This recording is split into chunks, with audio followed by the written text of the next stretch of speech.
Whoa, buddy. Put that thing back in its holster. We haven't gone anywhere. I don't understand.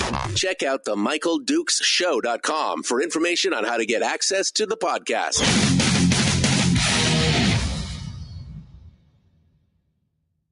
The Michael Dukes Show.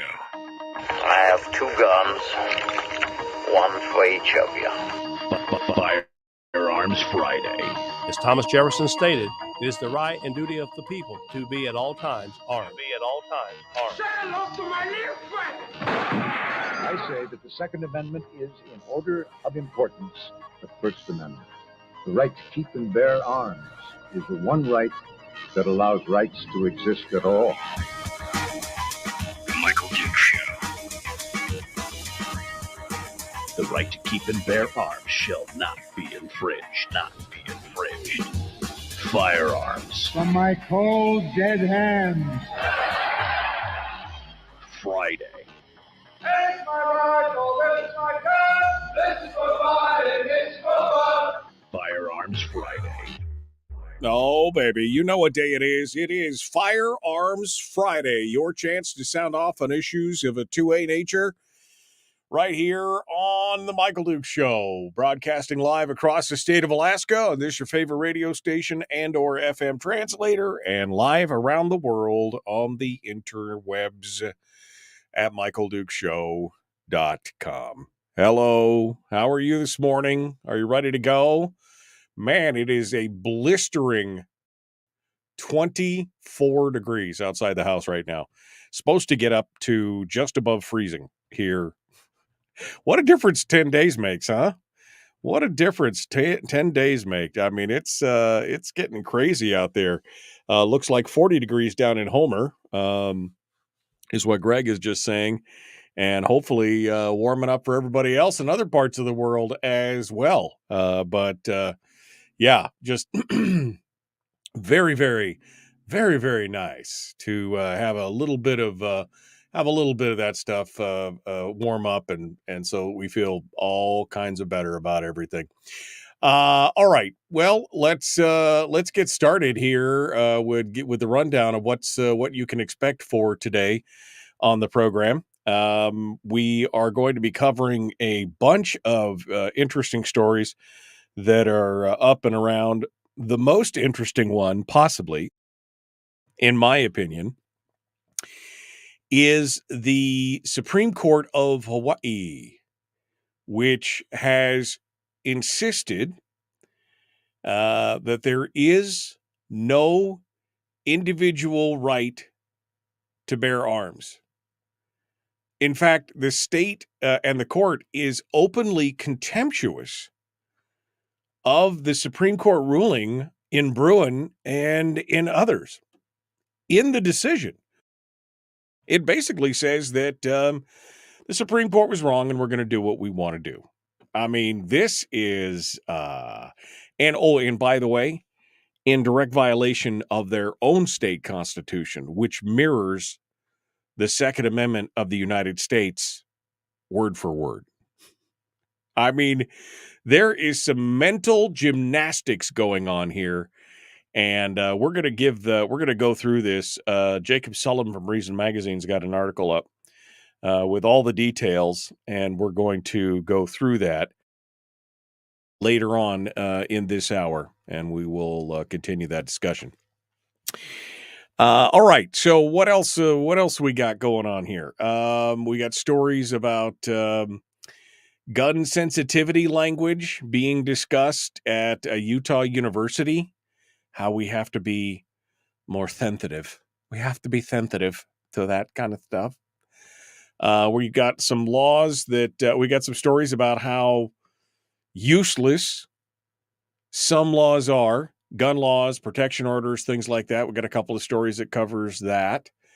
In light of the fact that we have our own bill that's going through our legislature right now that would allow teachers to be armed in the classroom if they choose to do so, and if they pass if they get the certified training and do all that stuff.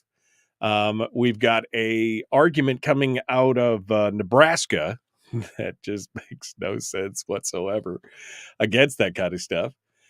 And somebody's doubling down on Joe Biden's comments from the just fire shotgun through a closed door. We'll talk about that as well. There's some interesting stuff. And I guess I should have started off with this. And we'll take your phone calls, because I turned the phone lines on early this morning, and so there you go. We are ready to go. We're going to take we'll take your phone calls this morning on anything that you want to talk about related to firearms and the Second Amendment, and more and more and more. So it should be a interesting. Oh, and then in hour two, that was just hour one. I'm sorry. That was just hour one. In hour two, we'll also be joined by Shot Chris Cheng and Willie Waffle for our weekend movie review. That's what it's going to be. We're going to do that. The weekend movie and entertainment review. It's all good stuff. So, whew, man, that was quite the deal. You guys ready to rock and roll? Shall we dive into it? Shall we get started? What story should we start with? I mean, that's the question. What story should we start with? There's so many different ones here. We're going to hold this Hawaii story here till later in the hour. And then I imagine we'll take it over the top and do the last segment and first segment. So a couple segments on it.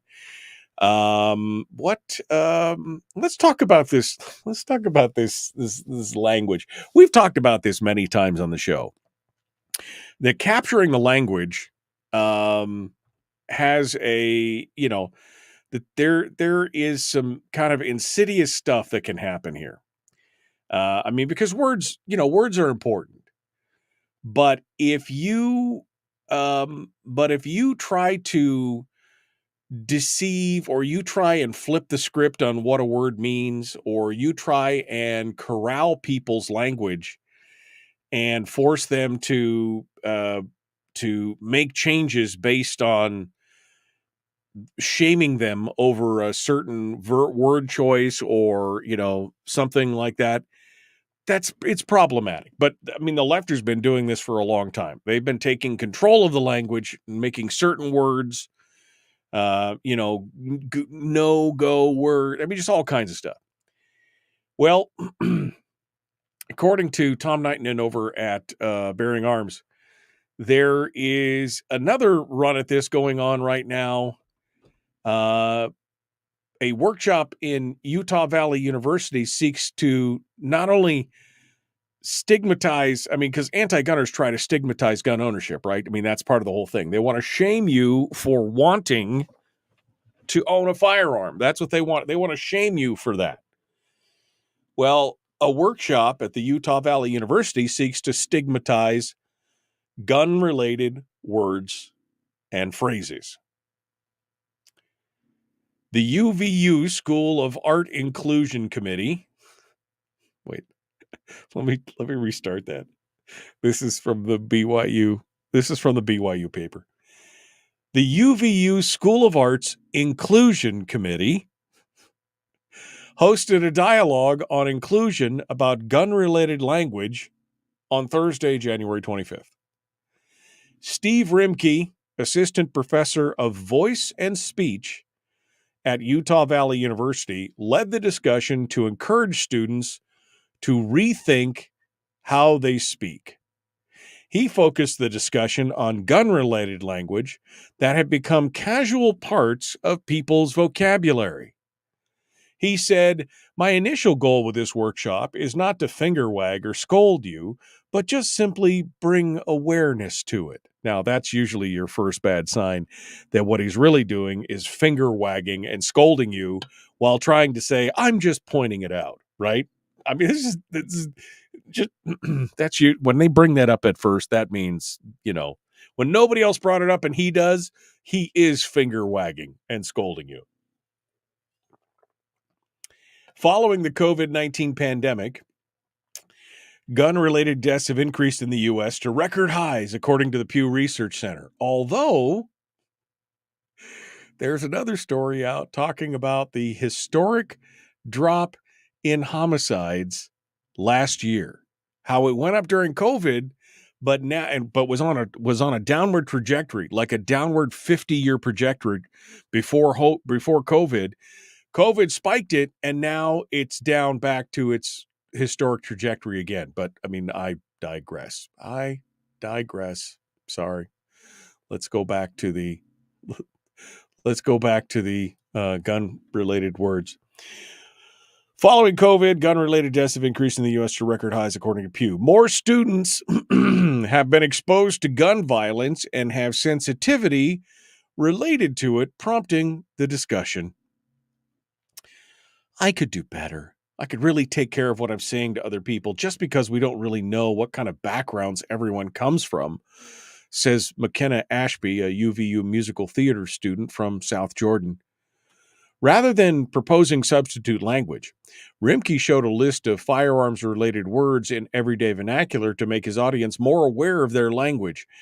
He said, "My personal belief is that becoming aware of words is the first step one can take to bridge empathy and understanding."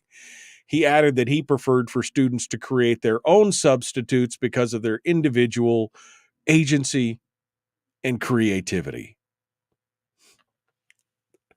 I mean, can you just feel it? Can you feel it?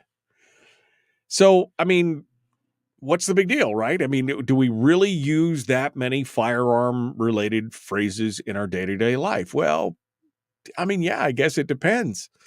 Somebody says, "Can I ask you a question?" You say, "Shoot." The words bullet points. I say that all the time when I'm talking about, talking to a client, "Can you send me some bullet points that I can work?" Well, he emphasized the importance of directionality with violent language. Directionality. Using the word bullet points as example, the word bullet has a negative connotation, but the term isn't pointed in a certain direction. Conversely, a phrase such as, they shot down my idea, feels more targeted and could be easily replaced with... First of all, if you're talking about, I got shot down or they shot down my idea, that's not a gun thing per se. That's like a fighter pilot thing, right?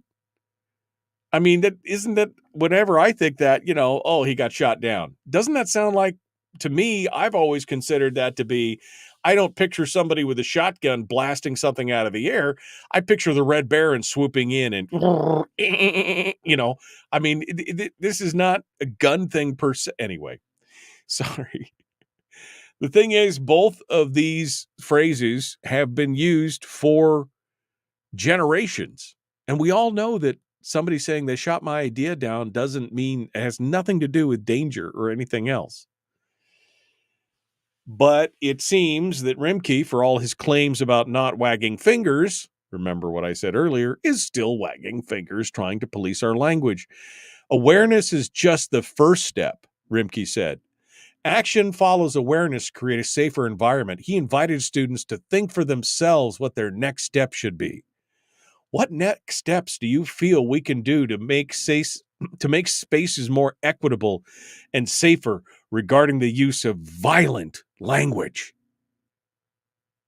What? None of these words make anybody less safe. None of the usages that are described in this article make any of these students less safe.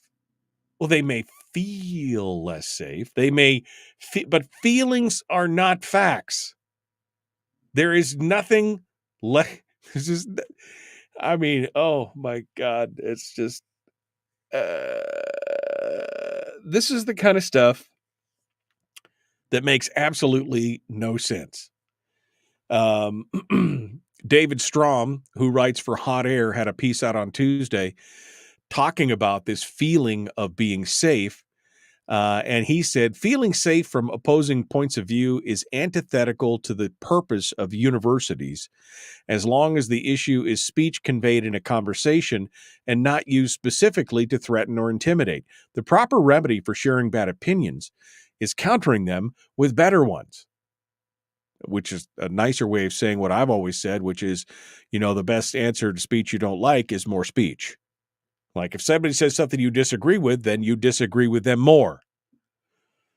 All this, though, is beside the point. Universities aren't actually interested in making anybody feel safe psychologically or otherwise. They simply use the safety argument to sort out speech they like from that they don't. That anybody claims that Ben Shapiro makes them feel unsafe is absurd, yet he has been attacked relentlessly as making people feel unsafe. David Strom says, my sister could punch harder than he, and BG could knock me out.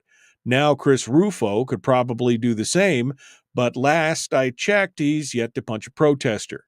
Students for Justice in Palestine is latching on to the safety argument in a way that only censors on college campuses have in recent years. It's a complete crap, and everyone knows it.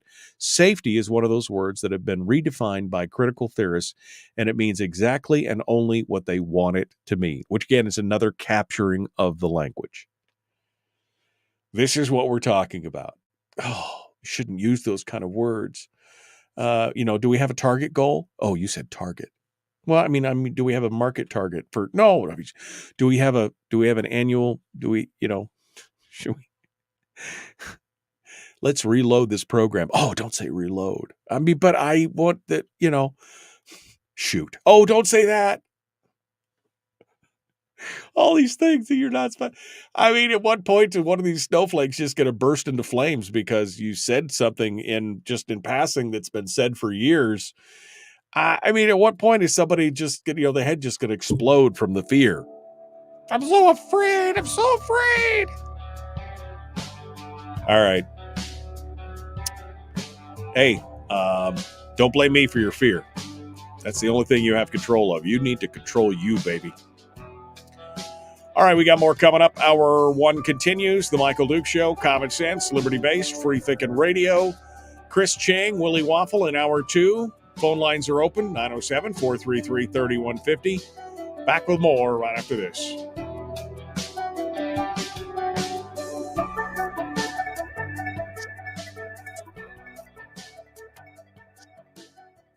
It's the Michael Dukes Show. Why not take a quick break? Be right back. Streaming live every weekday morning on Facebook Live and MichaelDukesShow.com. Okay. Where was I?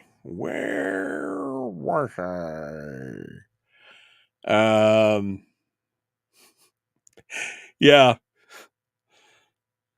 So she's saying that these words need trigger warnings. Exactly. These words need trigger warnings. Oh my God, you said trigger.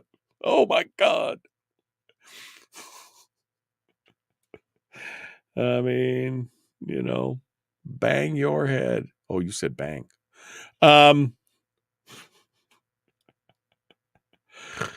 Oh my gosh. All right. But states' rights, Brian says about the Hawaiian thing. But there's the supremacy clause. I mean, if they make this argument, then I guess that means that income tax is dead, right? I mean, if that's the thing, if the supremacy clause doesn't apply, then I guess income tax is dead. We just don't worry about it. Don't worry about filing your taxes this year. Should UA be a gun-free zone even though it's public property? Well, first of all, it'll never be a gun-free zone if I'm there. Second of all, I don't think it should be a gun-free zone, even if it is public property. The library's public property. I mean, all these other places are public property. Most places, aside from schools, brick K through 12 schools, it's but I don't know what university policy even is anymore. I don't think that they allow. I think you can carry. Don't take my word for it. I believe you can carry concealed if you're visiting campus, but the students are not allowed to have a firearm in their dorm or in their residence or whatever. It's kind of kooky. All right. I has sensitivities. Good morning. Yes, this is very sensitive. I'm so sensitive about this. I feel old. Don't they teach the 3 R's anymore? The magic of twisted thinking, says Greg. Yeah. Brian says, ye gads, fighter planes are weapons of war. Oh, I asked her out to dance, but she shot me down. Go to guns. I mean, yeah. I mean, let's see. Just stop using pronouns, says Jeannie. That'll fix everything. Riding shotgun. Yeah, that's another one.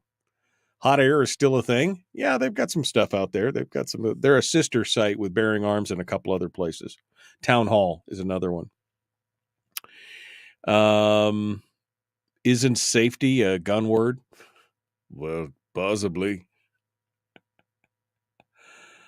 Oh my God, that is so funny. My new hoodie. My dog ate my pronouns. He, she, it, everywhere.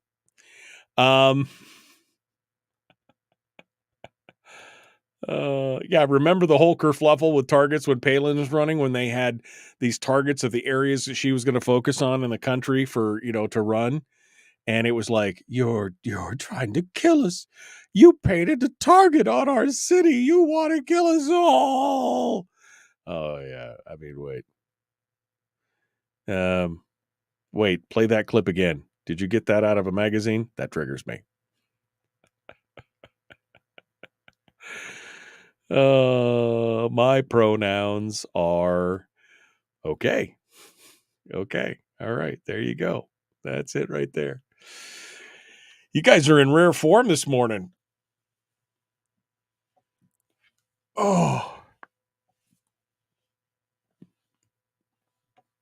man.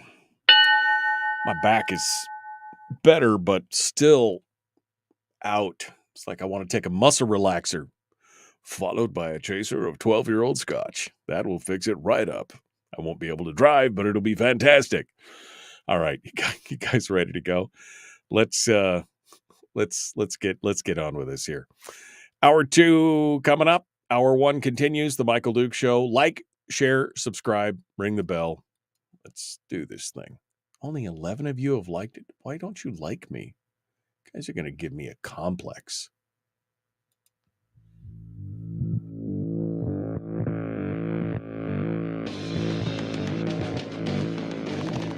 What the hell's an assault weapon? You know, if we could just figure out how to get all of the murder guns and the attack guns and not keep selling those to people and just sell protection guns, I think that would be great and solve a lot of problems. Does this mean that if we hurt your feelings, you'd consider the Michael Dukes Show assault radio? Okay, we can live with that. Here's Michael Dukes. Man, you just don't even think about all the times you use all these words. I mean, it just made me recoil when I think that, oh, wait, I can't use that one. Sorry, I can't use that word either. Should I play that clip again? Oh, no, I used the word clip. I can't use that. I'm so triggered. I can't use the word triggered because that's sorry. I'm so sorry. So sorry. Anyway, it's you don't think about it. How many words have double meaning and could be misread as gun words, and you could trigger the apocalypse. You could seriously trigger the apocalypse if you keep using gun words like that. But Donna did make a valid point. She goes, "Isn't safety a gun word?" True. I mean, there is some truth. There is some truth to that. Safety is a gun word. So is squib.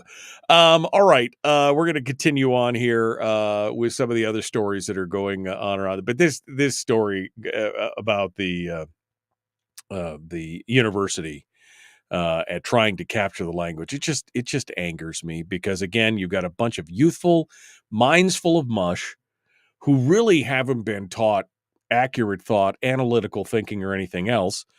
I mean, they've barely been taught how to read at this point as high school graduates now going into college, and they're going into art school of all places. Now, what really hurts me is that the guy who's talking about this is the professor of voice and speech, which means he's in my profession, right? Voice work, voice and speech. I mean, it's speaking, diction, voiceover.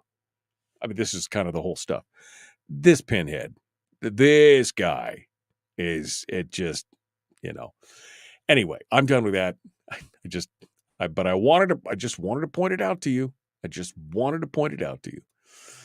All right, we got some other stories. Where the hell is there it is right there. I got another story I want to talk about here where everybody's, the worst, dumbest reason for an assault weapons ban since Biden's idiotic shotgun suggestion. We're going to talk about that, but I do have a call on hold, so we'll go to the phones first and see what you guys have to say. 907-433-3150. Let's go over here and see what's on your mind. Good morning. Who's this? Where are you calling from? Good morning, Michael. This is Larry in North Pole, Fairbanks area. Hello, Larry. What's on your mind this morning, my friend? Listening to your program yesterday, you were giving kudos to a politician on this the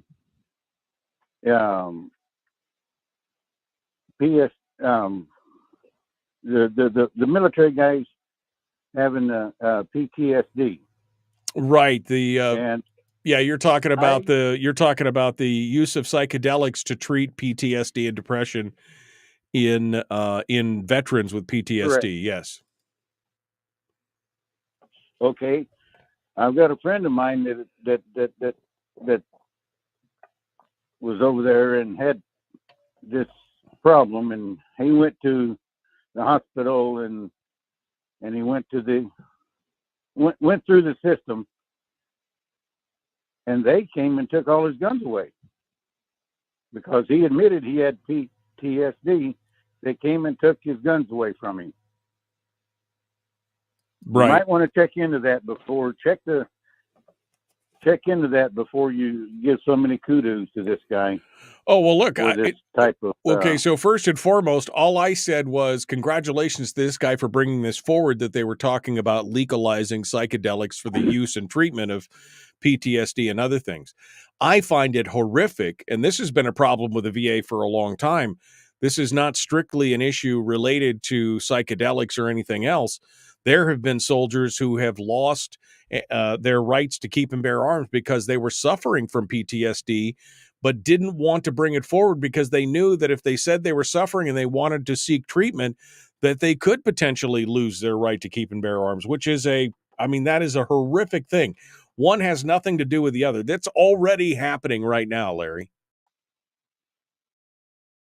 Yeah, I know. And my thought was that this system is going to get more people to admit that they've got PTSD, and then they're going to lose their rights. I would doubt that, but look, I think that it's a crying shame that you've got people who are actively avoiding treatment for something that they know they have because they're fearful of being, of losing their rights. That's not right. That should not be the first step in all this kind of stuff. And it's, and that should be addressed as well. But at the same time, it doesn't mean that we shouldn't be looking for the best treatment that we can offer for people who come forward. So, I think that they're kind of separate issues in that regard, but I agree with you. This is something that we've talked about on this show for 10 years.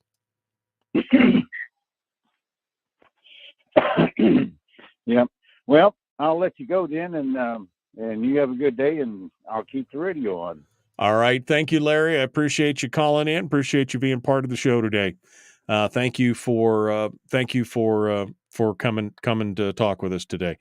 Look, this has been a huge issue for a long time, is that people have been, veterans especially, have been very concerned about reporting instances of depression, suicidal thoughts, any kind of issue related to PTSD, because many of them have been afraid that they could potentially lose their gun rights forever, simply for attaining some treatment that they needed in the course of their duties, in the course of their tour of duty, or their work, or their what they did in the military.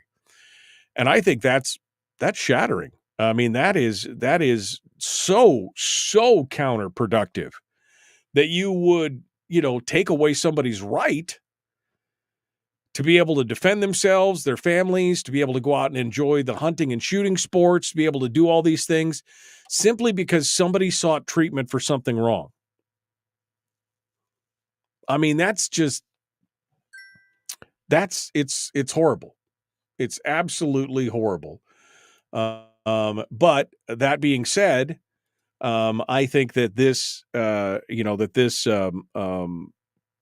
psychedelic issue that we're talking about, bringing psychedelics and MDMA and other things onto the table, psilocybins, as a potential for treatment, I think it's got, and there's some track record there to show that it's got some potential to fix some of that stuff.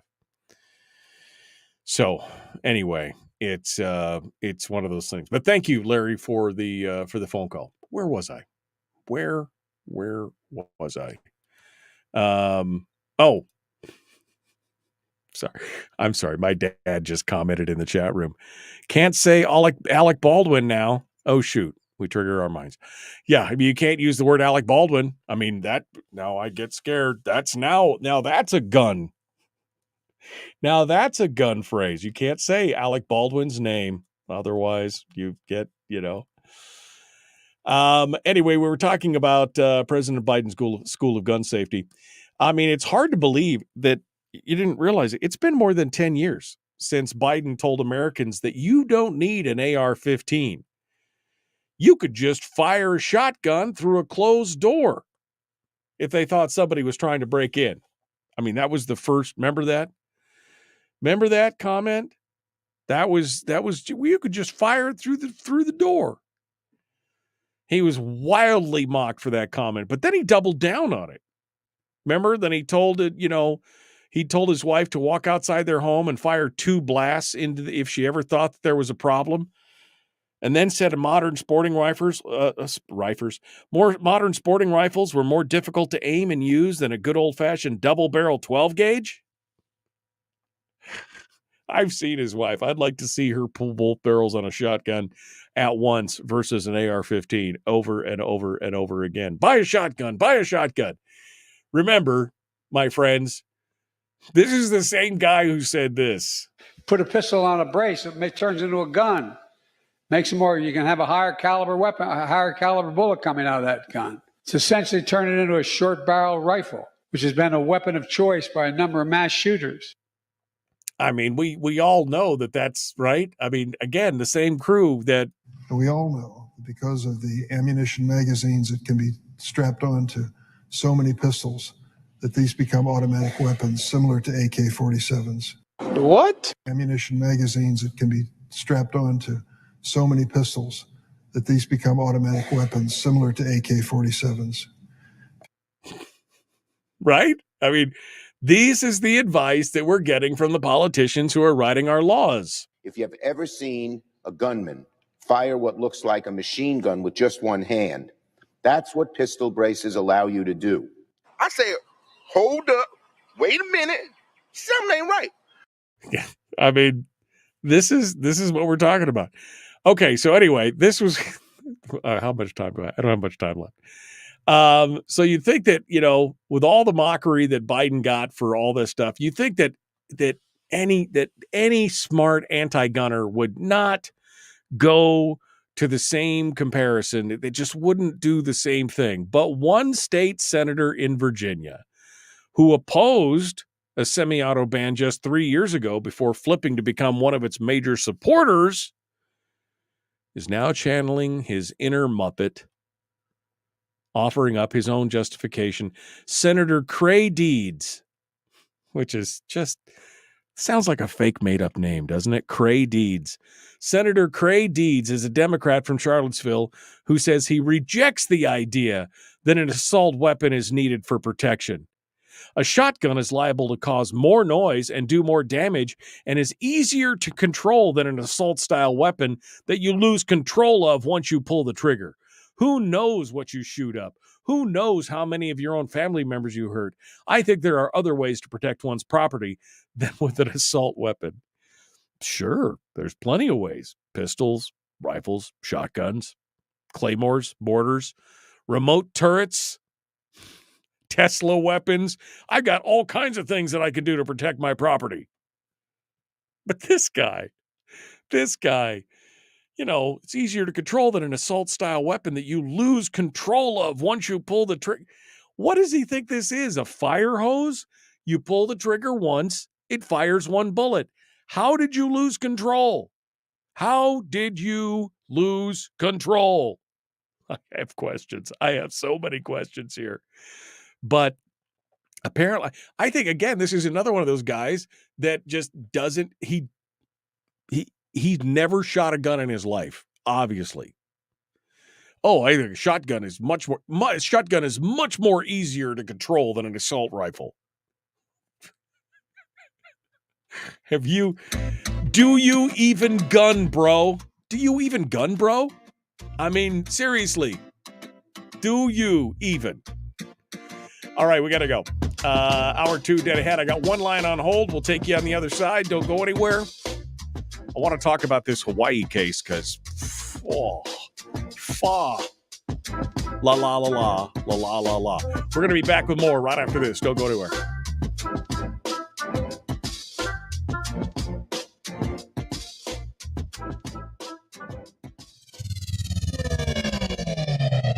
Your mental suppository. The Michael Duke Show. Okay. Let's go over to the phones and take their name and where they're calling from so that we can talk to them when we get back. Good morning. Who's this? Where are you calling from?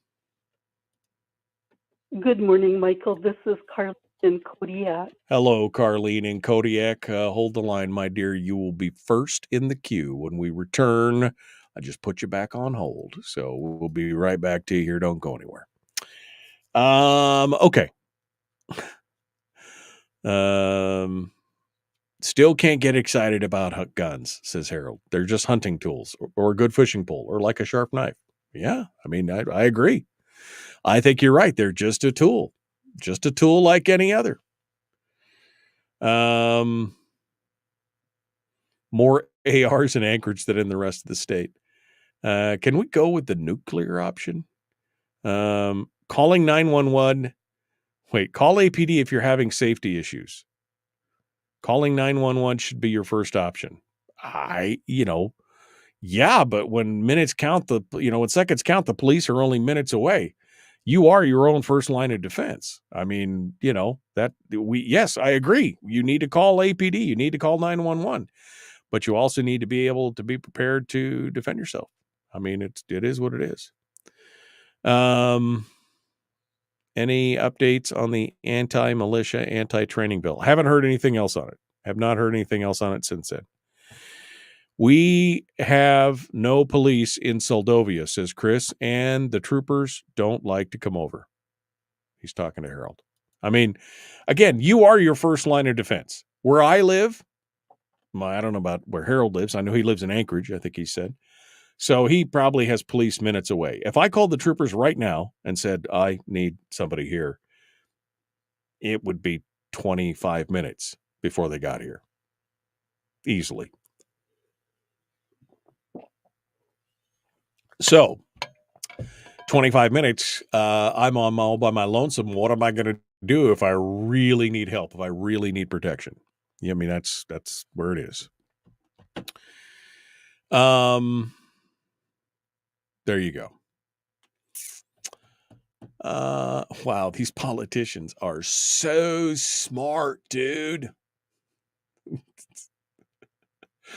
My favorite. This is just my favorite one. And we all know that because of the ammunition magazines that can be strapped onto so many pistols, that these become automatic weapons similar to AK-47s.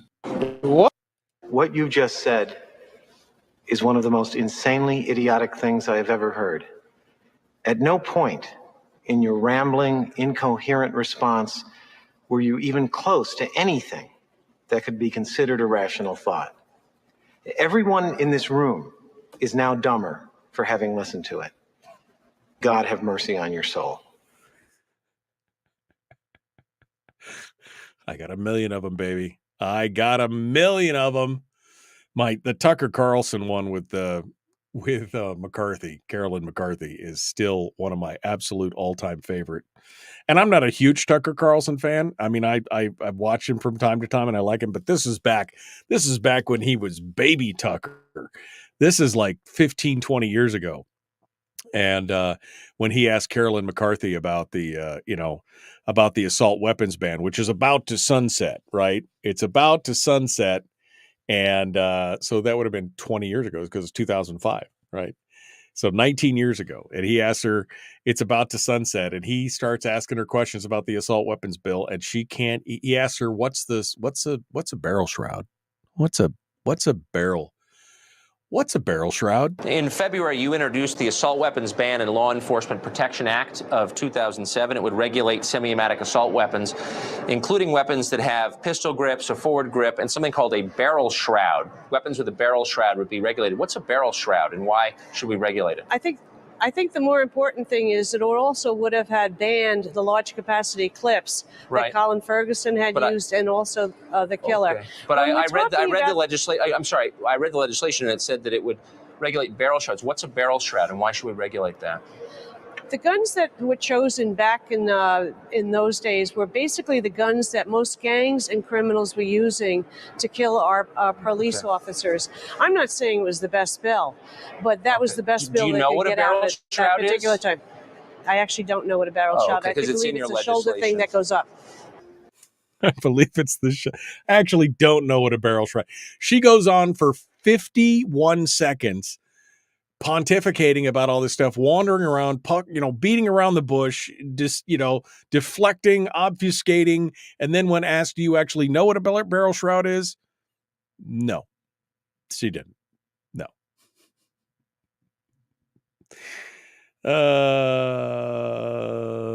Man, it's one of those things. I'm pretty much a Second Amendment absolutist, but I think people taking schools for anything should lock up their guns and give someone else the key until it's completely out of their system. MDMA too. Remember the pilot who nearly brought the jet down? These drugs are dangerous and shouldn't be mixed with firearms. While I agree with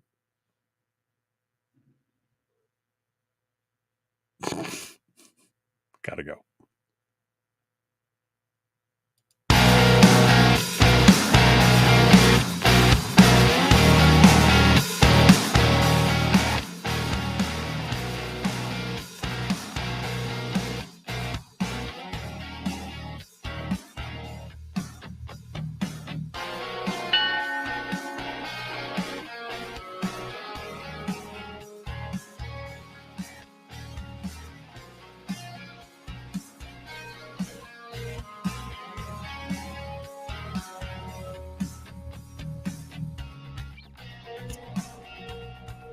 Okay, welcome back to the program.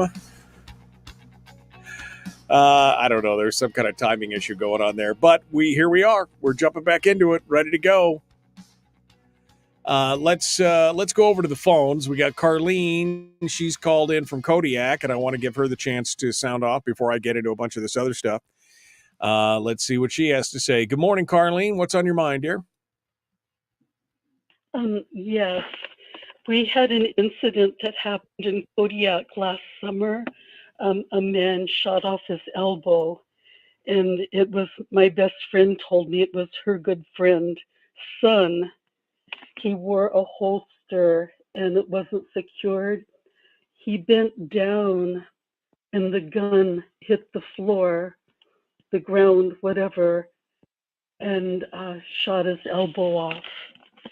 So that was one story, but we haven't had a chance to rebut the psychotropic issue. I read the book, Tell Your Children the Truth About Marijuana, Mental Illness, and Violence, Alex Berenson, 1 hour interviews on the Charlie Kirk show. And also about the Alaska Airlines pilot that tried to stop the plane. He was depressed and was on mushrooms.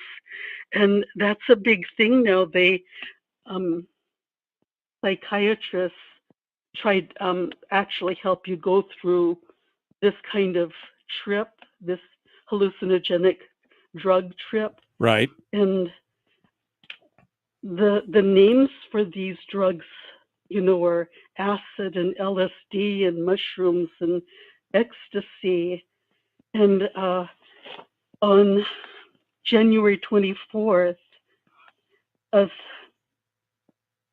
there was a senator that was talking in Oregon. They decriminalized drugs, but because of the violence and the deaths, they've recriminalized drugs, even personal carry. So they're finding that these experiments are failing. So I would do some research into. Let me say this, because I have done some research, Carlene. And let me just say this: your examples of, for example, the airline pilot. He was not under a doctor's care. He may have been depressed and decided to try something, but that was not under supervision. That was not some kind of clinical trial where he was trying it. He went out and bought illegally obtained mushrooms and did it to himself. That's happened time and time and time again for various drugs, for various reasons in various professions, not just airlines. I mean, whether it's alcohol or drugs or whatever, that doesn't mean that there's not some efficacy for this kind of stuff to be utilized. And there are opportunities. Sure, you could find bad examples of things being abused in any way and in every society, including, for example, today, guns. But that doesn't mean that you eliminate the opportunity or the possibility that other people can be, can be helped by that without going over the edge and jeopardizing everybody else. You don't throw the baby out with the bathwater.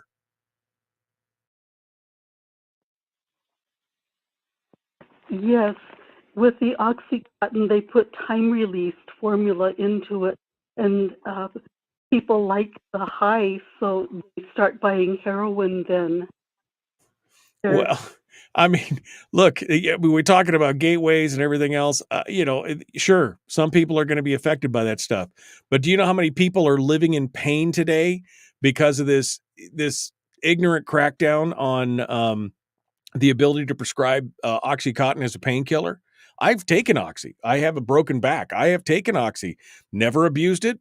Took me years to use my prescription that was supposed to last a month or two, and only used it when I need it.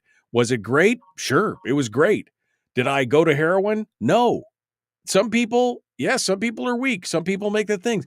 But again, to throw out a whole class of drug, to throw out and to vilify a whole group of people who are living in pain because you got a few out there who are bad apples for not prosecuting the doctors who are, or the pill pushers who are making money, issuing scripts to people who obviously don't need it.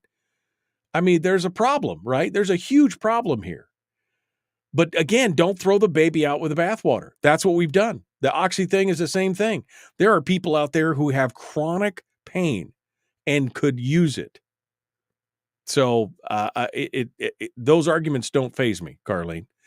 I appreciate it. I gotta go. I got one more call here. I haven't gotten to my Hawaii story yet. Let's see what this other caller has to say. Good morning. Who's this? Where are you calling from?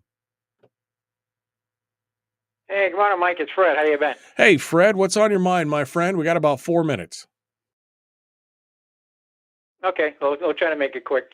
This whole thing with the using the hallucinogens and the mind altering drugs.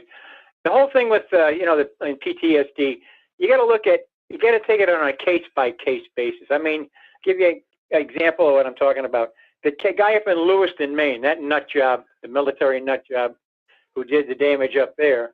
I mean, they're screaming. First of all, this is beyond red flag. This is screaming at the top of your lungs.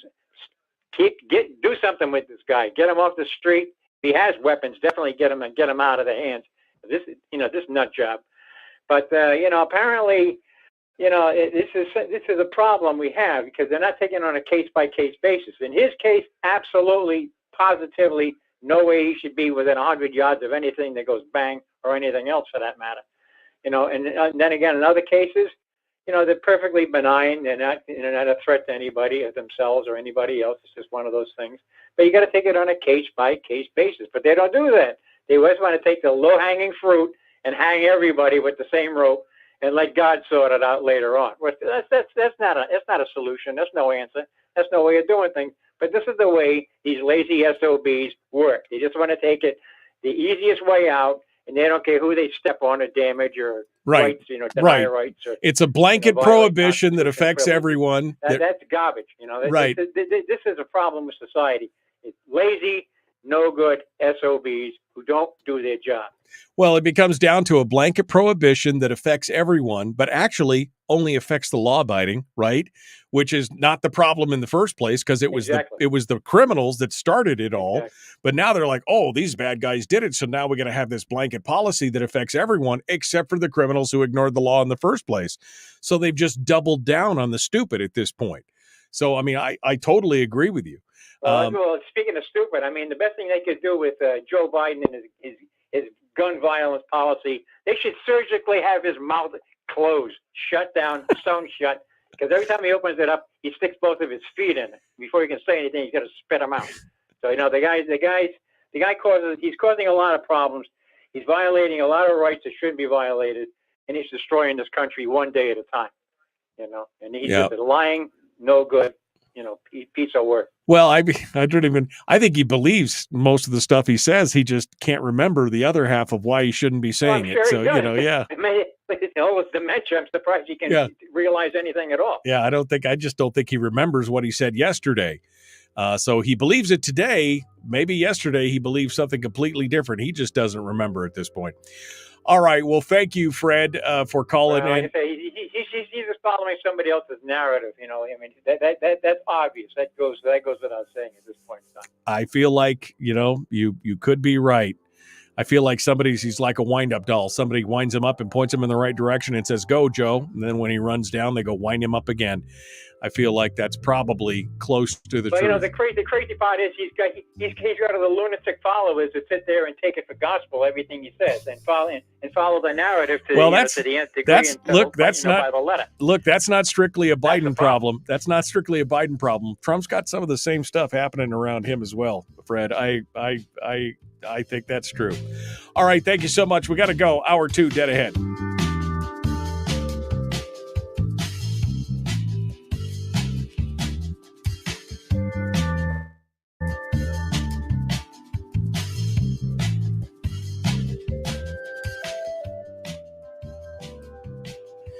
Okay.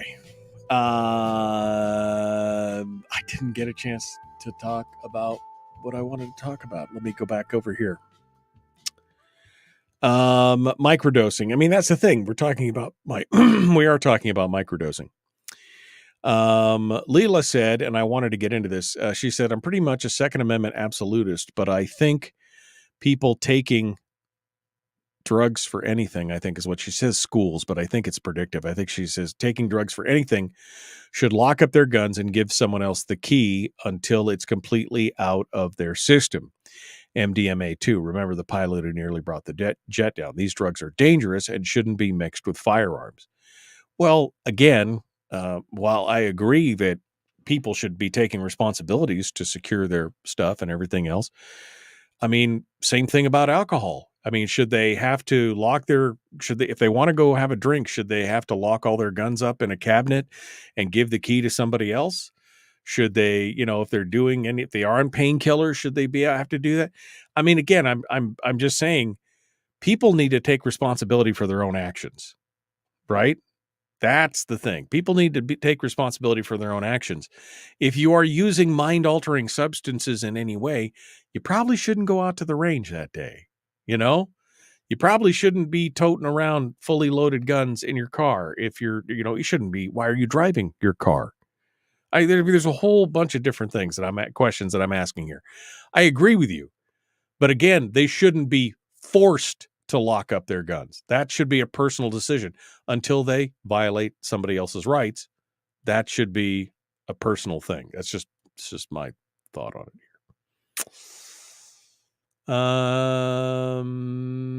Police are not there to protect you. It's their responsibility to investigate after the law. That's 100% true. That's court doctrine, court standing. Learn the self-defense laws thoroughly. Being a vigilante isn't a legal recourse. Nobody here is advocating being a vigilante. You have a duty to retreat only if you are in a public space. If you're on your own private property, you have no duty to retreat. But you have no duty to retreat in that case. If you're in a public space, you have a duty to retreat to the best of your ability. Let me determine if drugs are dangerous for me, says Tyler. That's what I'm saying. I guess Tyler just summated my whole and part there by saying, let me determine if the drugs are dangerous for me. There you go. Would you argue that women who have recently given birth have to surrender their guns because postpartum depression is a thing? Ooh, damn, Brian. Target acquired. Target locked. Target destroyed. How's that for triggering? I think Brian is #savage. Savage. Yeah. I mean, I agree. I think both Brian and Tyler today win the internet. And I think there you go. And take their cars away too, says Bill. Because if you could really run some people over if that's the case.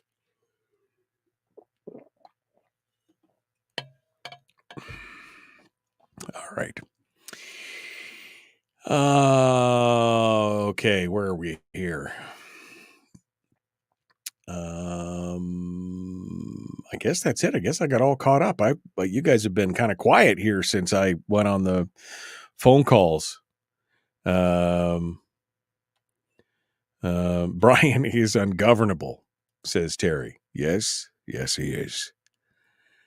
Postpartum suicide is a thing, says Jeannie. Yes, I mean, but that's the point. So you're saying, yes, you would have women surrender their guns after giving birth because of postpartum. So that's what you forced by law, Jeannie? Is that what you're saying? You would support the lawful confiscation of firearms from a woman who has given birth and could possibly be suffering from postpartum depression? Is that what you're saying? If they have postpartum. So if they have postpartum, she says, then police can come in, knock on your door, take your guns away until they deem that you're ready again to deal with it. Is that what you're saying? I mean, no. I'm just saying no. While I appreciate it, I agree that it's a real problem. I agree that it is potentially bad, but no. I'm not giving the government the authority to make that decision for me or my wife or anybody else. I am not going to give them that decision. That's something we're going to decide for ourselves. Sorry. All just no. No and no. No. No. Sorry. Nope. Well, and it's fine. If you're going to involuntarily commit somebody, that's one thing. But if somebody simply has depression and suicidal thoughts, that's another. Because that does happen. Sometimes you get suicidal ideation, right? In depression.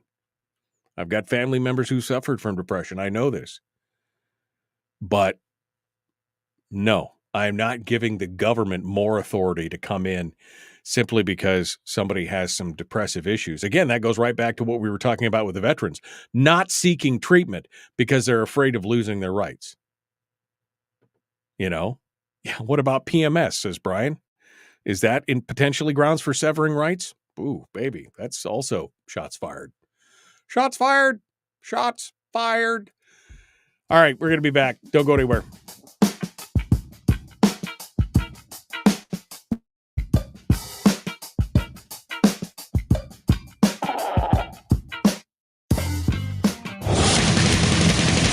Whoa, buddy. Put that thing back in its holster. We haven't gone anywhere.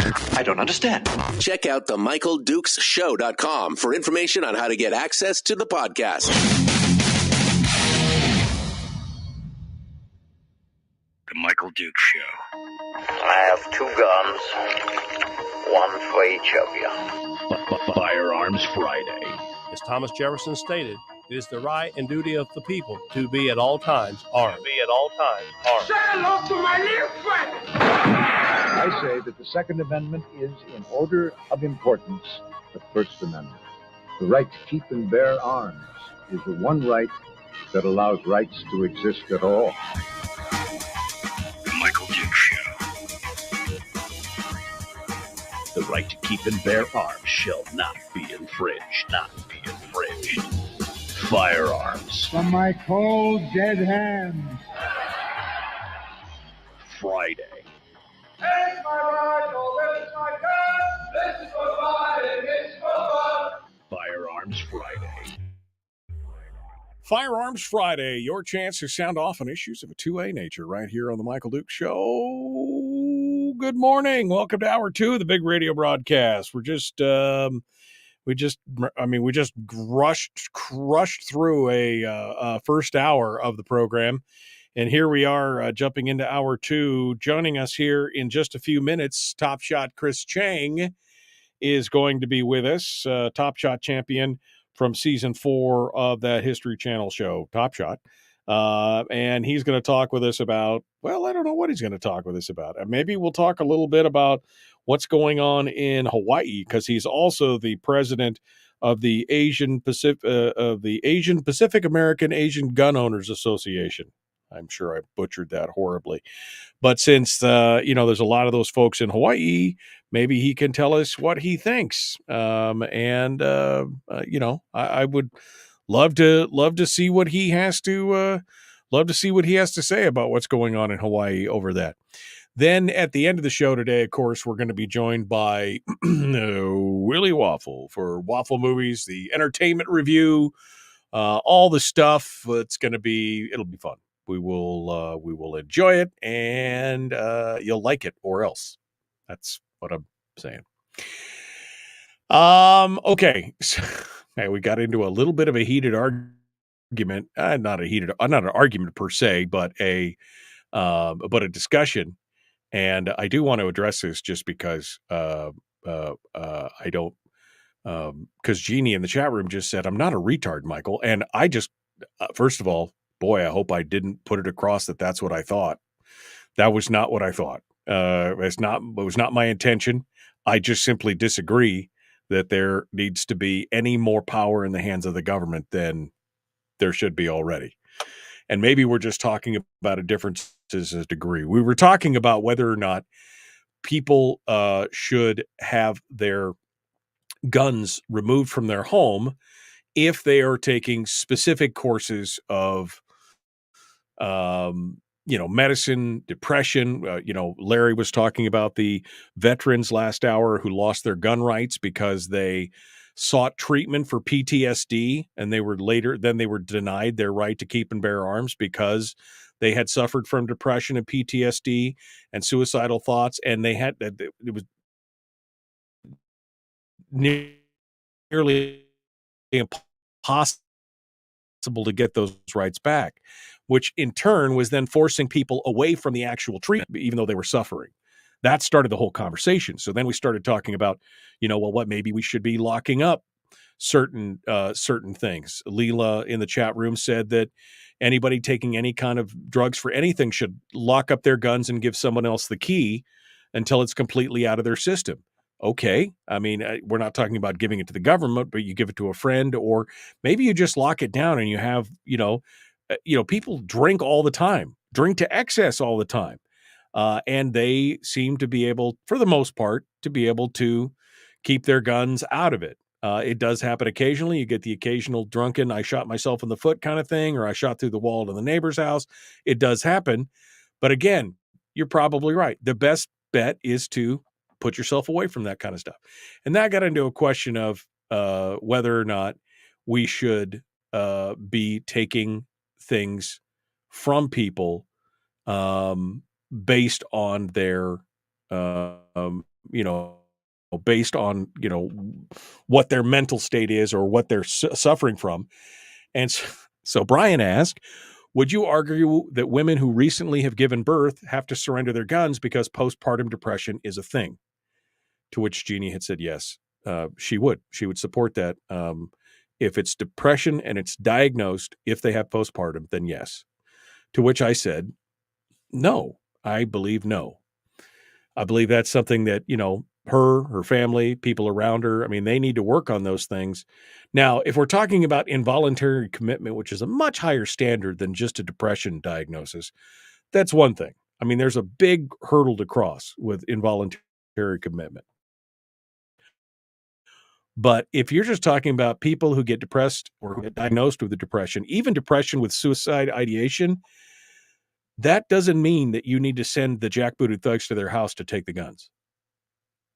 That should not be, unless they've reached that level of involuntary commitment or you've got some kind of order in place to prevent that. I am just not a fan of that. That doesn't mean that I think you're retarded, Jeannie. That's not what I was saying. I just disagree. That's my problem. And possessing a firearm while intoxicated is already a crime. Right, exactly. That's my whole point. People know this stuff already. So if they're going to take drugs, do they need to come seize your car? So you can't drive? your funds. They're going to seize your car. They're going to seize, your credit card so that you can't. I mean, at what point do we not take responsibility for our own actions and everything that's going on around us? Again,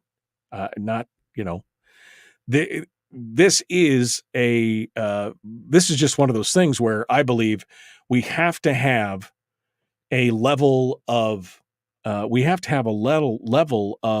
independence from governmental control to be able to make mistakes for ourselves. And I'm not, if somebody kills themselves or something like this, it's tragic. I'm not saying it's not, but the fact that people would say, well, just because they have a depression, we need to go into their homes and take everything. And that's family members. People who are around them should be able to talk with them or work with that. To have the government come in, and maybe I'm not talking about an involuntary commitment situation. I'm just saying average depression or whatever.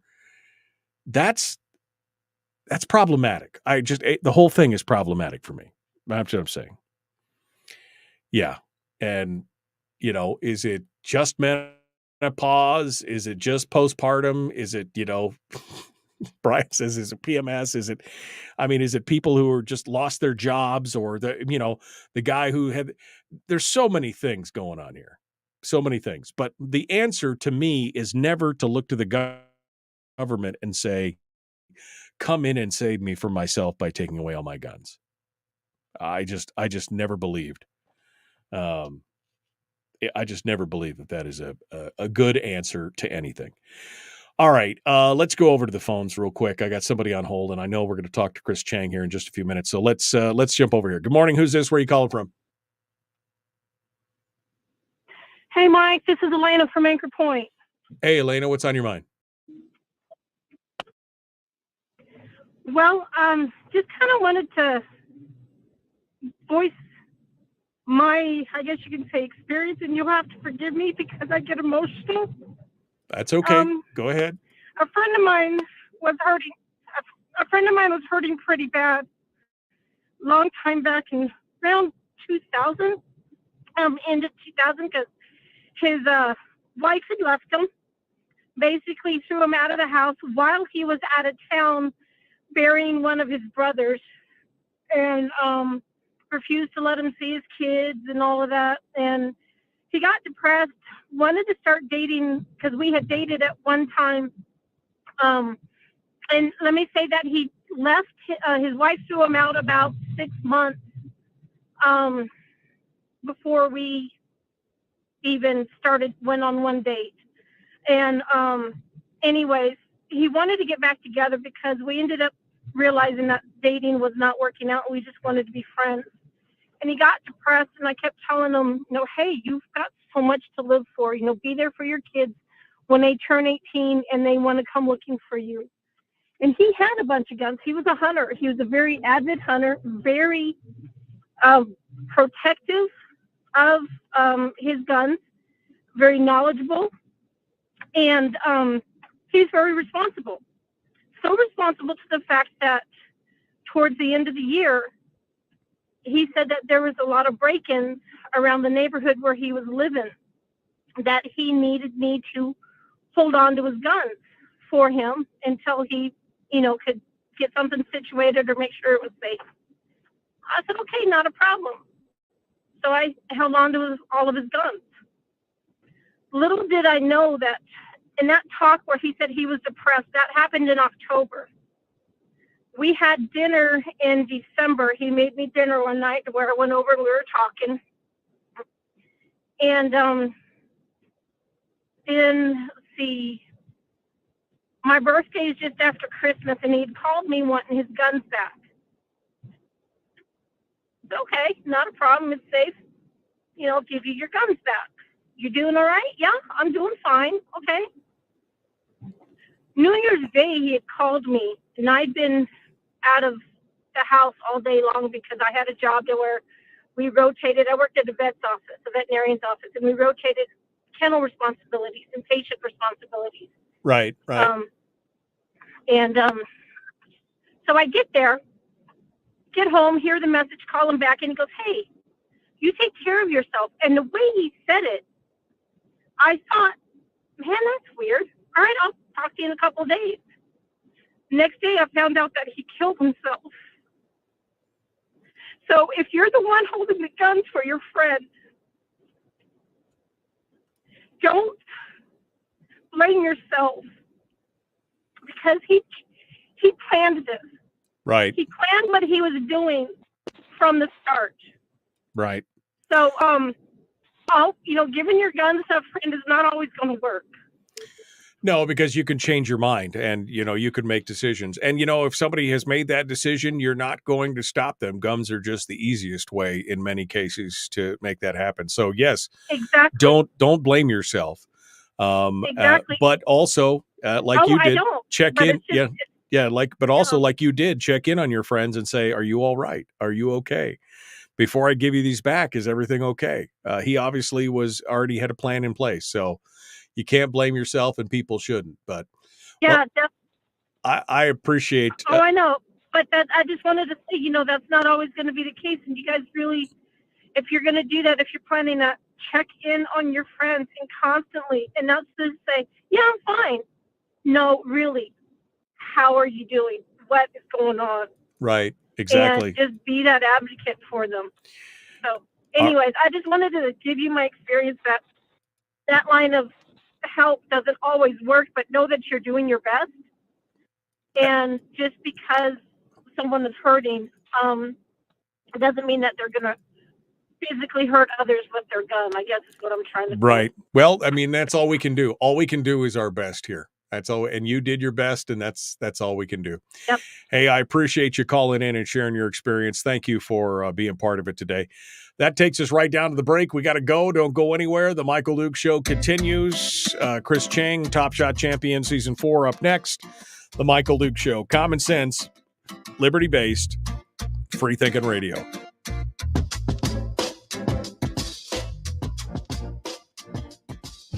If you missed the show, you can listen to it on your time with Dukes On Demand. Oh, and it's free. Like America used to be.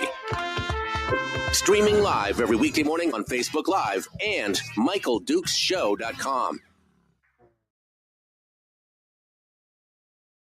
Okay. Oof. That was tough.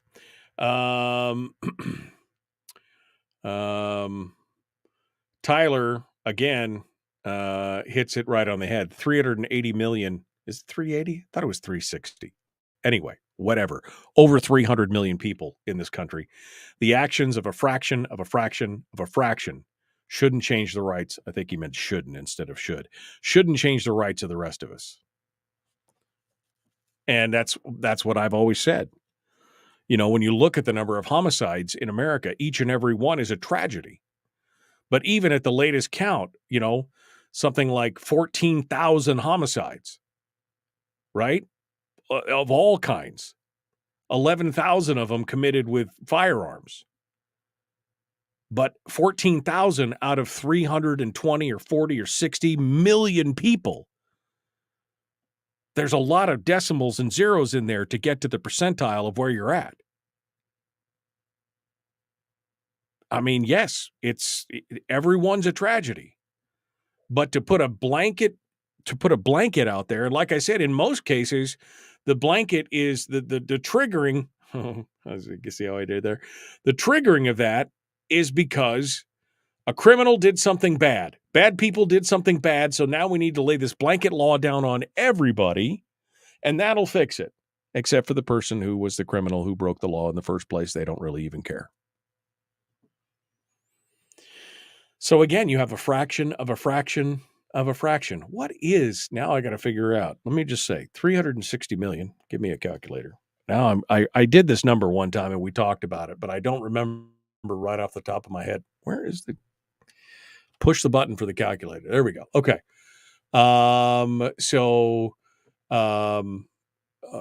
What is that? A division? That's division, right? So 14,000 divided by 320,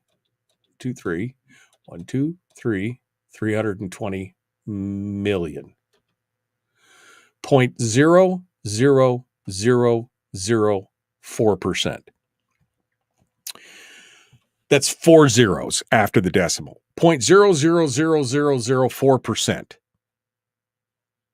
That you're 100% right. I mean, that is you just shouldn't. We should not be regulating the entire populace off the actions of less than 0.0004% of the population. That is just shouldn't happen. But there you go, right? Oh, but all these people who commit suicide and have decided to commit suicide are going to do it. Guns are easier than, in many cases, than other things, but they're not the only way. Japan has a higher rate of suicide than anywhere in the West, and they have no firearms whatsoever.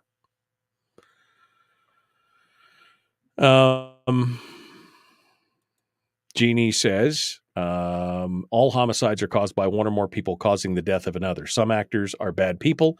Some are in a bad emotional place. I agree. I 100% agree.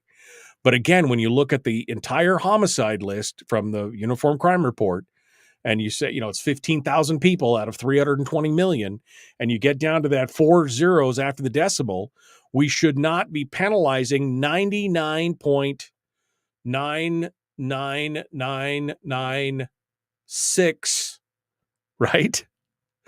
% of the population because of the 0.0004% of people who've done bad things.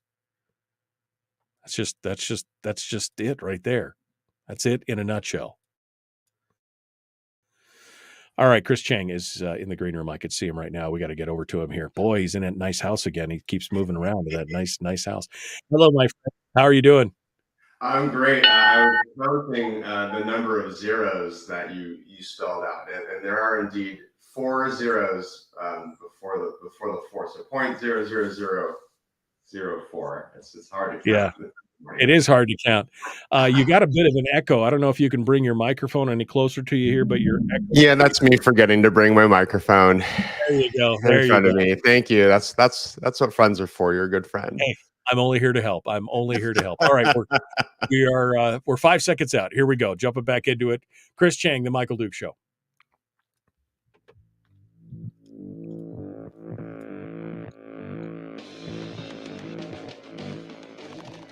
What the hell's an assault weapon? If we could just figure out how to get all of the murder guns and the attack guns and not keep selling those to people and just sell protection guns, I think that would be great and solve a lot of problems. Does this mean that if we hurt your feelings, you'd consider the Michael Dukes Show assault radio? Okay, we can live with that. Here's Michael Dukes. Yep. It's assault radio, man. Chris, how do you feel about being part of assault radio? I mean, I've hurt somebody's feelings out here somewhere. I think that's show me on this doll, Chris, where I've hurt you. Where it hurt, yeah. Oh, just it right here and right here, yeah. And on the little right lobe on my ear also just saw it hurt. It hurt me here in my heart, just a little bit. It hurt me. My feels. Chris and I were just chatting because I was in the chat room and I was talking about the instances of this. We were talking about again this blanket policy, and it happens in a lot of things, but guns particularly, where they say we've got to pass this new law. We've got to pass this new law because of this bad thing that somebody did. Now, first and foremost, the bad thing that somebody did is usually committed by a criminal, sometimes by somebody who's in a bad emotional space, but usually by a criminal. And so now you need to pass this blanket law that affects everyone, except for the criminal, because they don't obey the law to begin with. So I guess that doesn't really matter. But I was talking about the actual instance. According to the Uniform Crime Report, there's something like 14,000 homicides in America. I think that was the 2021 numbers was the last numbers that I saw. But you've got a country of 320 million people with 14,000 homicides. So I just happened to pull up a little calculator and said, well, how much of a percentile of the population is that? Each one's a tragedy. Not trying to diminish each one of those homicides, but I'm saying statistically, how many 0.00004% of the population? So you're going to pass a law that affects 99.99996% of the population. And it makes no sense. Chris, I know that was a hell of a way to join the show today, but I'll give me your thoughts on that. Yeah, I agree, and right that our country is in this place where we have these knee jerk reactions, right? When something bad happens, We we've must got to quote do do something. We something, must right? do something. We've got to do something, and I mean, I think many of us understand that impulse and that reaction, but it's not often a good reaction, right? To be so emotional about what we need to do. And it's hard to balance, right? Because a lot of these tragedies, right, these homicides are tragic, and of course, like we empathize with the victims, and sometimes I think, at least for me personally in life, like there's just sometimes bad things that happen, and we already have laws in place, right, to quote prevent these things from happening in the first place. And I mean, the laws, right, are there, so when bad things do happen, that people are held accountable and punished for their actions. And so I know that maybe isn't satisfying for a lot of people, but for me, I mean, that's the way our society's set up. Now, I mean, of course, we should try and prevent tragedy from happening, but changing the law, especially in a way that disproportionately impacts law-abiding citizens, is not the way to go about it. No, exactly, because that's all you're impacting, because that's the easiest lever for them to pull is a new law, right? That's to show that they're doing something, that's the easiest lever is we'll just make a law, not address the deeper issue, not address the societal issue, the mental health issue, the broken family issue, the rise in crime issue, the gang culture issue, all these other things that are parts and pieces of it. Those are hard. The easy thing is just to pass another law. And again, an assault weapons ban is just the dumbest thing ever because, again, of those 14,000 homicides that I talked about, only 400 of them are committed with long rifles, with long guns, of which we're talking about all long guns, not just evil black rifles.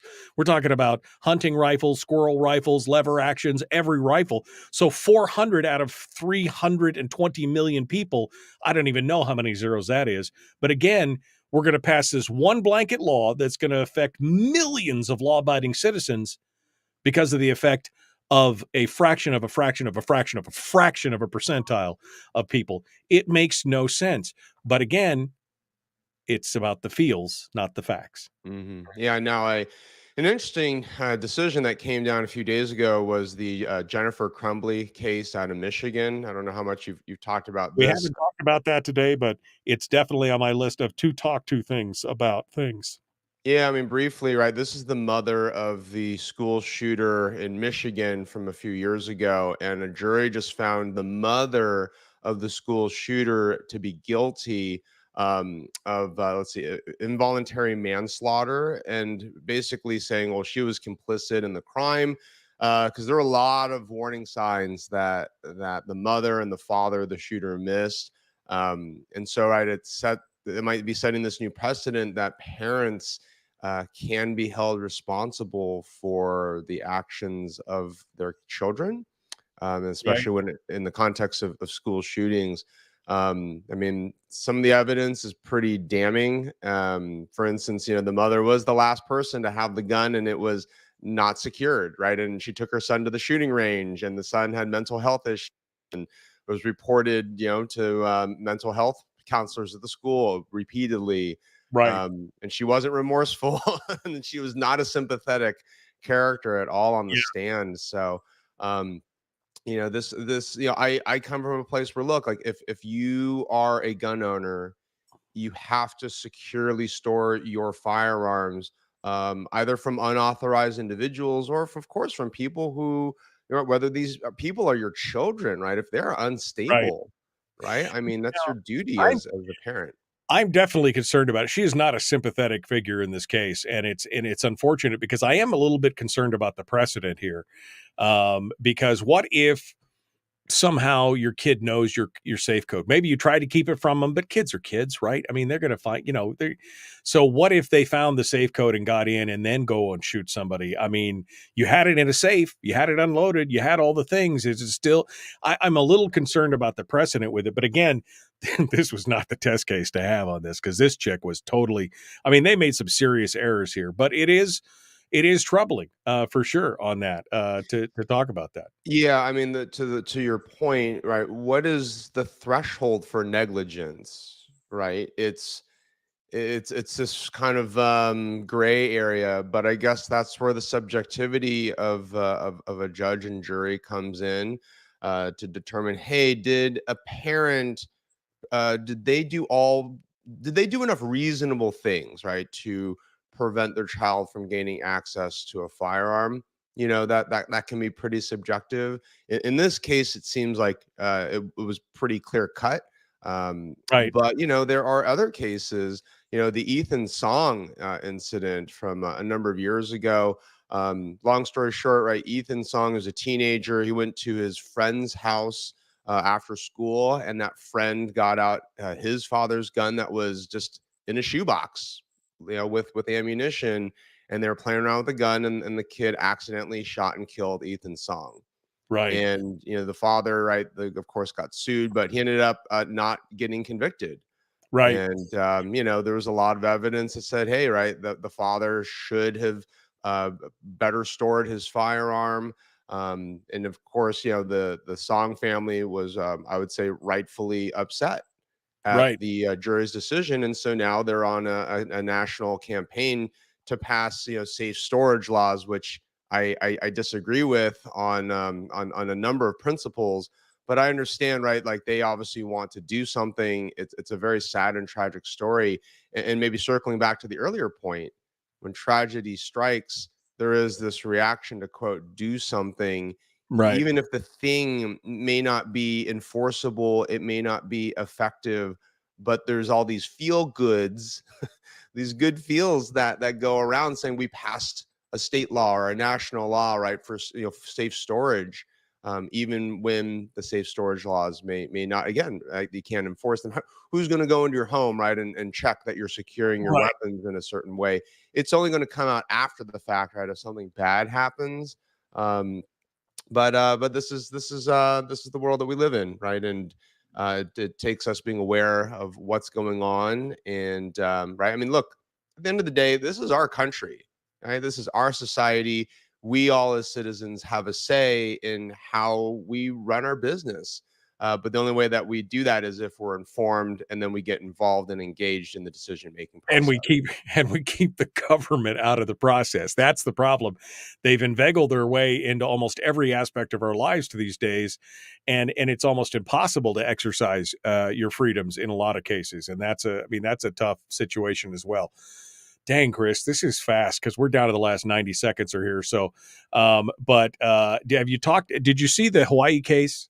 Can you give me your 60-second synopsis of what you think of the Hawaii case? Yeah, right. The Hawaii case, yeah, was interesting. Right, they basically said that the state constitution doesn't have any provision for individuals to carry a weapon out, carry a weapon out in public, and that goes it flies straight in the face of the Supreme Court's Bruen decision. And so, yeah, the Hawaii decision here is going to go right up, I think, against the Supreme Court's determination. Not even that. I mean, they have their Constitution has a Second Amendment that is the exact wording of the federal Constitution. And then they basically said in their decision, well, the federal courts were wrong on Heller, McDonald, and Bruen. Sorry. I mean, they're setting themselves up for something. This is a big deal. I think they're going to get slapped down pretty hard, and that could set another precedent at the state level. So yeah, we'll see what happens with Hawaii. I mean, because if that argument's true, then I guess no more taxes in Hawaii, right? No more income tax because they don't have a 14th Amendment. Chris Cheng, Top Shot champion. Thank you so much. Hold the line, folks. We'll be back with more Willie Waffle up next.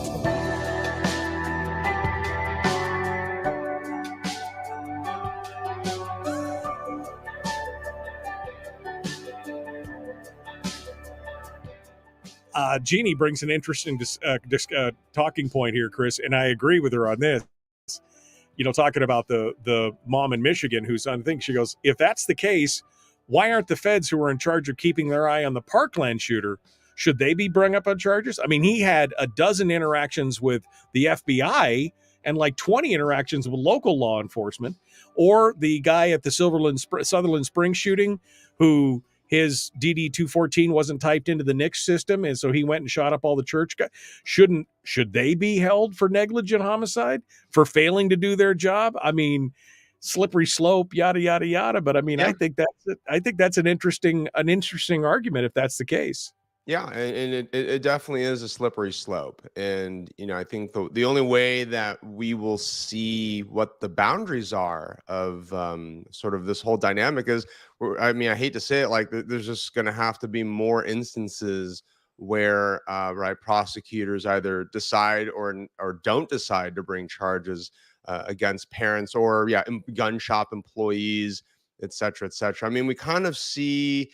We've seen many lawsuits against firearms manufacturers, right?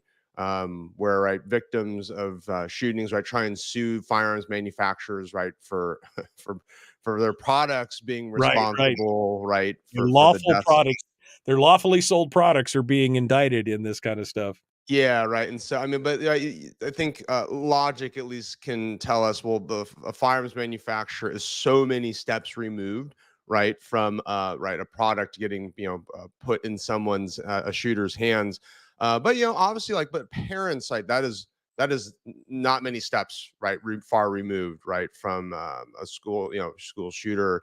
But yeah, I mean, right, how many kind of layers away do we go here, right? Is it FBI kind of surveillance like was mentioned, or gun shop employee negligence? Those are great questions and definitely real concerns. Well, because again, they continually hold these laws up as a way that if we had just done this, this wouldn't have happened. Well, we know it would have happened because here's examples of an exact thing happening, even if most of the laws that are suggested after these mass shootings, generally speaking, would never have stopped any of them. But they use it as an excuse to do something, right? But exactly, even when the system is in place and you have these failure points, nobody's held accountable. Nobody's held accountable. Nobody's to blame. And they just okay. And they move on. Right. And that's the tragedy in these situations that could have been stopped. Yeah. And, for me, a big part of stopping bad things in general from happening in communities is communities have to look after your own community. And, if we take a big step back from everything, there's a little bit of what I actually consider a positive trend of people getting off of their devices, right? Getting off of social media, reducing their screen time and spending more time in person, right? Socializing and interacting with actual real human beings versus the digital virtual reality. I don't do people, man. I mean, I don't do people. Yeah. Right. But, as we're out of the pandemic, right, people like social life is, definitely, kind of really back to normal, which is just great. And I think people are really appreciating how much we were missing, right? A lot of the social contact and interaction. And, the hard work here is when I see somebody in my community that is struggling, that instead of ignoring them, how do I get them the help that they need? Exactly. I'll give you one really quick example. We have a homeless drug addict on my street here in San Francisco. He's a known quantity. He needs help, right? He's been arrested multiple times. He lights fires on my neighbor's driveways and their porches. The cops have been called many times. There was a weapon present a few months ago and the whole block was closed. I mean, this is kind of crazy stuff. I live in a nice neighborhood. But we're having to get a temporary restraining order on the guy because that's what law enforcement has told us needs to happen in order for us the neighborhood to create leverage to get him arrested more. So then eventually he can get committed by the state so he can get help. Now, we're all willing to jump through all these hoops because look, the end goal here is we need to get this guy help. Because also he's terrorizing the neighborhood. But really it's about we need to get this guy help. And if we ignore the problem and don't do anything, it's not going to solve itself, right? The government's definitely not going to come in and solve this one guy, for us. Like we as the neighbors and neighborhood, we're having to bond together. And everything we're doing is in the service of getting this guy the help that he needs. So I actually am optimistic that our country we're on a slow trajectory of moving more in that direction, where again, as we're all getting back out in the world, full blast, like we're gonna get back to caring for each other and yeah, again, getting people the help that they need. Doing the hard thing instead of doing the easy thing, right? Tackling the issues of mental health, tackling those issues of violence and the broken homes and the gang culture and everything. Those are the things that we need to attack. Those are the things that we need to lock onto. And I'll say, for those of us who believe that the government shouldn't be involved and we shouldn't rely on the government, right, to solve these problems for us, well, if we're not going to rely on the government, then who are we going to rely on? Right. And for a lot of us, the answer is, well, it's me, it's you, it's the person taking personal responsibility of these issues, right, that are affecting yourselves and your neighbors and your family and friends. So, this is a literal get off your ass moment, right? And go help your community and go solve the problem so everybody can live a better life. Chris Cheng, Top Shot champion. Thank you, my friend. As always, it's a pleasure to speak with you. I look forward to talking. We're going to talk about Hawaii next time. Okay, we'll do that. We'll be back. Very good. Thank you so much, my friend. Thanks for Happy having New me on Year today. Thanks for coming on. Folks, we're out of time. My phone is buzzing. It's time to get to it. Let's jump into it. The Michael Duke Show. Common sense, liberty-based, free thinking radio. Like, share, subscribe, ring the bell. Here we go.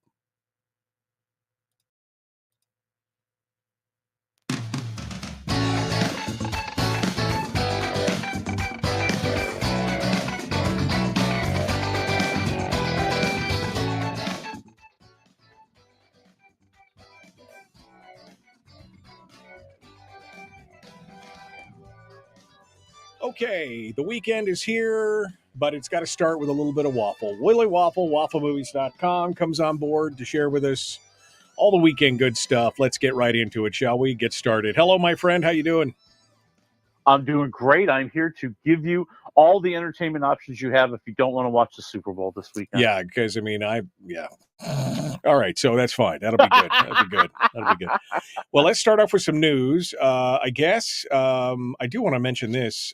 Duff Goldman, who we love from Charm City Bakery, he just, he ace of cakes. The guy is just an amazing chef, and he's been an amazing talent on the Food Network. He had a bit of a problem. Yeah, he was actually leaving LAX after coming home from a trip, and he got hit by another car head on. And, luckily he's okay, but he suffered injuries to his right hand, which is kind of a big deal when you're a baker and you need that hand for all the things that he uses it for. Yeah. Now he's claiming that it was a drunk driver. He says that, this guy came around the corner before Duff could even see him, and he was in the wrong lane, and he hit Duff. And now, now we've got our chef trying to figure out how bad is his hand, because he says, he really can't use it right now. And he's going to probably need some help, maybe some therapy, maybe some surgery. I mean, this is like what happened to Buddy Castro, right? Right. Yeah. No. Yeah. This is definitely not the thing. The only thing worse was if you were a surgeon to lose your hand like that, for sure. So that's definitely a tough deal. We hope he gets better, but we do. Yeah. But maybe what would happen is he would be like Doctor Strange. Because remember, Doctor Strange lost his hands. Maybe he could get when he became Doctor Strange. He's going to go to Shambhala and figure out all about his inner self and get all these weird cakes that can be made from mandalas and Fibonacci sequences and everything else. All right. Well, let's move over to Gina Carano. I really love her. She was great in The Mandalorian. She's had a couple good movies that she's done on her own. She, of course, is the WWE star who went on to become a movie star, but she got summarily cut from The Mandalorian because she made some kind of social media post, and somebody there didn't like it. Even though Pedro Pascal was making similar posts on the opposite side of the fence, he didn't get fired. She did, but that's about to come back to bite them. Yeah, Gina Carano is suing Disney for wrongfully terminating her contract. And, she's going to have a little bit of help, because if you're going to take on a big company like Disney, you need some money bags behind you. You need some financial support.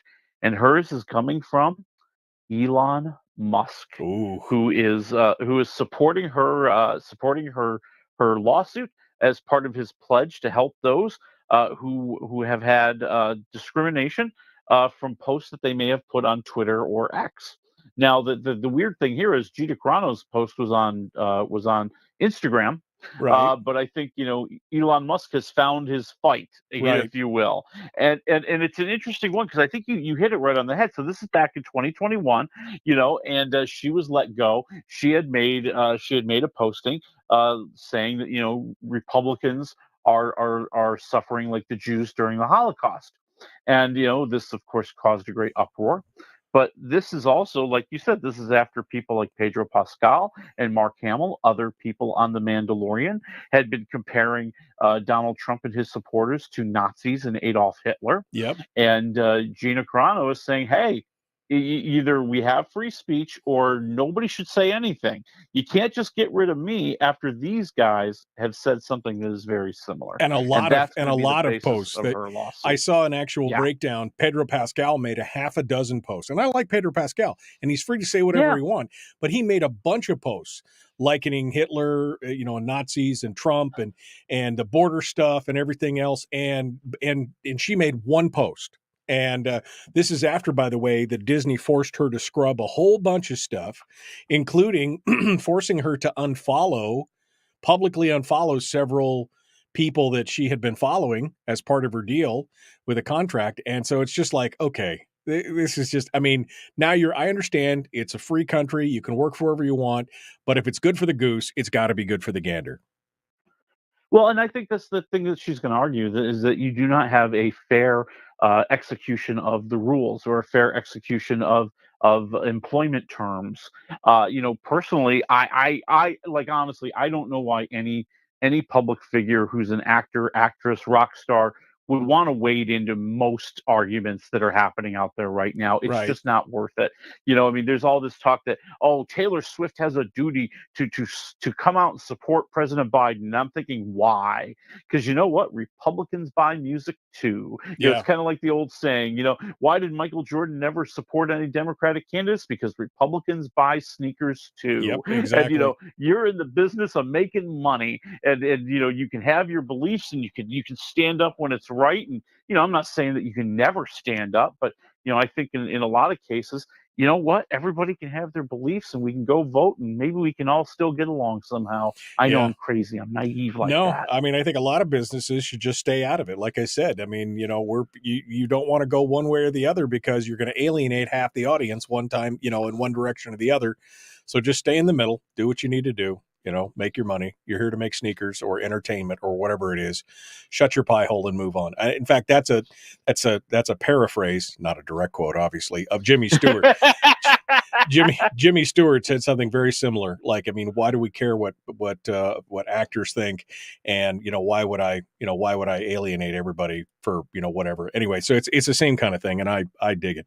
I hope she makes some bank on it. I hope she does. Because it's an interesting thing because you think that Disney would want to settle, but now that it's so public, they almost can't. Yeah, they would. Yeah, I think it's going to be interesting. We'll have to see what they do. They may still settle. I know they settled with ScarJo, right? So we'll. Oh yeah, that's right. Yeah. That's true. So we'll see what happens. Speaking of Mandalorian, one of my favorite characters in there is Carl Weathers' character. Read in the Rocky movies, but he passed away, which is just unfortunate. I guess we've all got an expiration date, but he's got one last job to do though before he goes off into the sunset.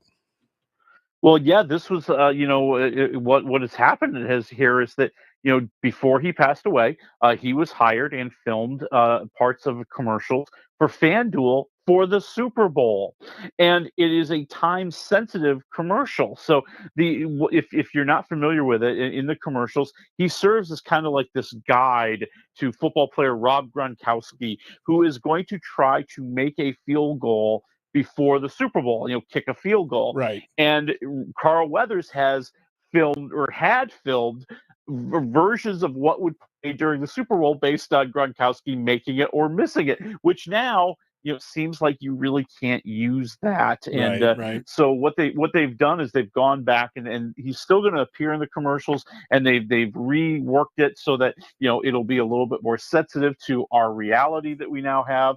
His family seems to be pretty happy with it. FanDuel seems to be pretty happy with it. I'm happy just to see him again because I just think he's an entertaining guy. Yeah. And when he showed up in those commercials, I laughed and I was like, "Here we go." Yeah, no, this should be good. All right. Well, yep, his family is it has the support of his family, and of course, nice for Dad to be able to pay you beyond the grave. You know what I mean? So that's a good deal. So we'll be looking for that as well.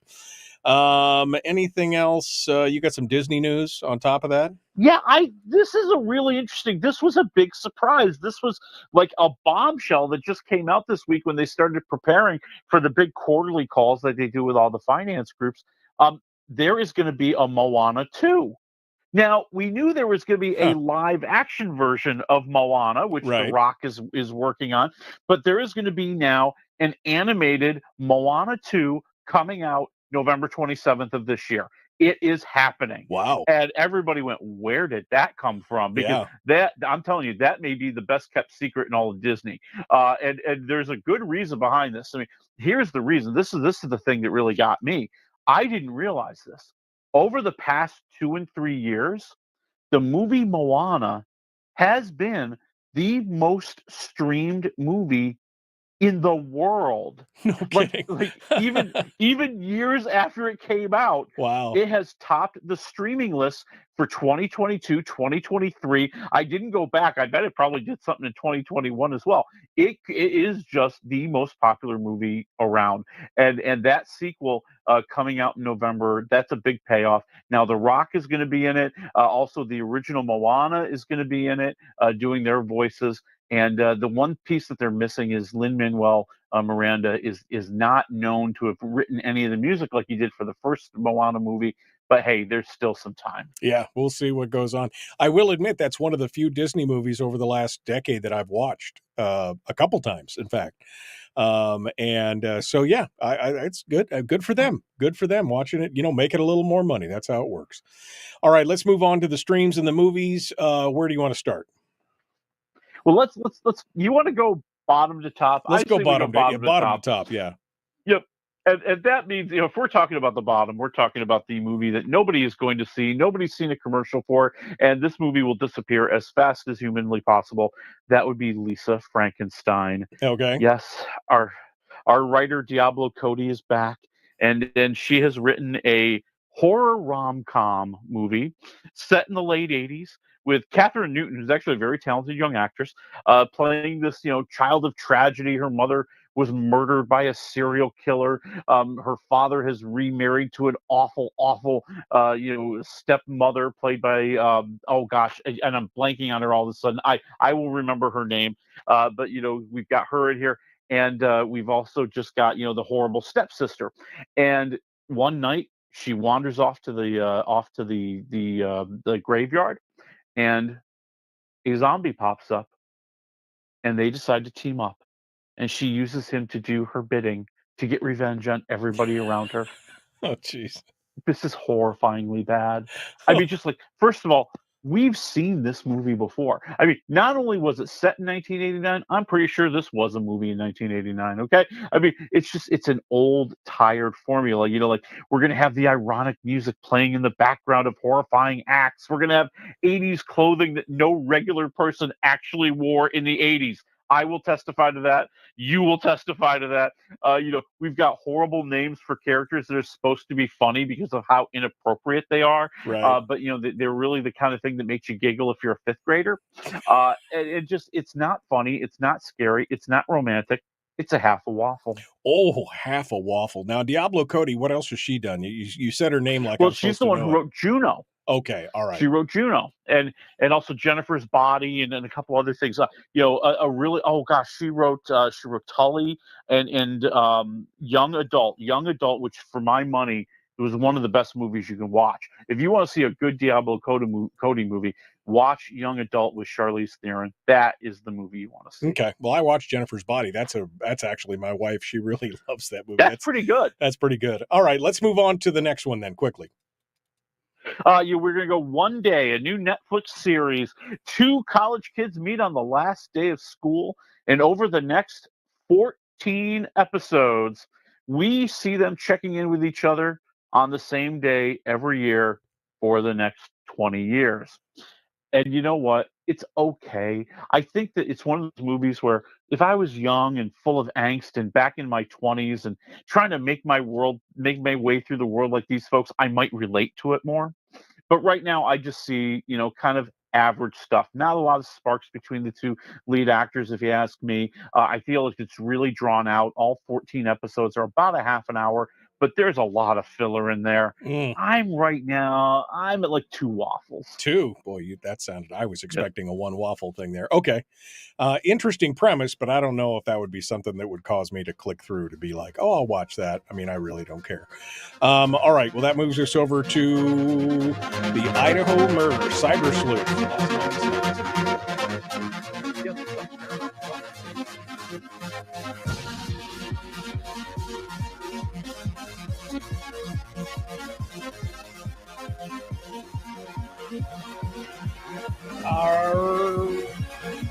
All right, folks, that does it for today. We will see you on Monday. Have a great weekend.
We've shed our terrestrial radio skin, and now we are slimy lizard internet people. It's the Michael Duke Show.